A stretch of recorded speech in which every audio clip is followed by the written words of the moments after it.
বর্তমান সোশ্যাল মিডিয়ায় একটা জিনিস হয়ে উঠেছে, মানুষকে গালাগালি দেওয়া। প্লেয়ারদের, একটা প্লেয়ার যথেষ্ট পরিশ্রম দিয়ে খেলে, আমরা অনেক সময় তাকে বাবা মা তুলে গালাগালি করি। গালাগালি করে সেই ব্যক্তি যে কোনোদিন যোগ্য ছিল না, যে ওই গালাগালিতে যুক্ত, যাকে মানুষ ওই গালাগালি দেয়। আমি যদি সম্মান না পাই, তাহলে আমি অন্যজনকে সম্মানটা দেবো কি করে? আমি অসম্মানিত ব্যক্তি, তাই আমি তাকে অসম্মান করছি। আমার এই বার্তা আশা করি অনেকটা মানুষকে অনুপ্রেরণা যোগাবে। এটা আমি খেলোয়াড়দের একটাই কথা বলবো, মাঠে অনেক লোক গালাগালি দিতে পারে। গালাগালি কে দেয়? গালাগালিটা কে দেয়? সেই ব্যক্তি দেয় যে সম্মান পায়নি, তাকে লোক গালাগালি দেয়। আমাকে বলে, আমাকে একটা গালাগালি, এই ছেলে, অমুক ছেলে। আমি তো জানি আমার বাবা মা কি, আমার বাবা মা কি অমুক কর্মে নিযুক্ত?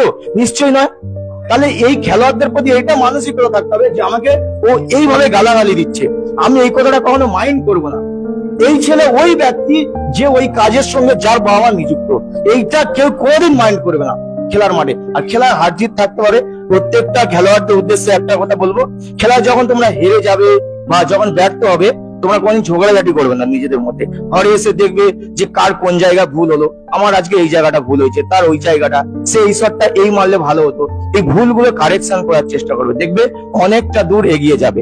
যাই হোক, বেশি কিছু বলবো না। মজবুতাকে অনেক অনেক ধন্যবাদ, সবাইকে অনেক অনেক ধন্যবাদ। এই টিমটাকে সবাই সুযোগ দাও, মাঠে খেলুক। সাফল্যের চেয়ে সবাই মাঠে খেলুক, প্রত্যেকটা মাঠে খেলুক। খেলার মানে ট্রফিটা জেতাটা বড় কথা না, কিন্তু প্রত্যেকটা মাঠে খেললে একটা অভিজ্ঞতা সঞ্চয় হবে। আর আমরা খেলা প্রেমী মানুষ, খেলাকে খুব ভালোবাসি। আর আমার এই দীর্ঘ বক্তৃতা যদি কোনো ভুল ত্রুটি হয়ে থাকে অবশ্যই ক্ষমা করবে। সবাই ভালো থাকবে, সুস্থ থাকবে, সাবধানে থাকবে। নমস্কার।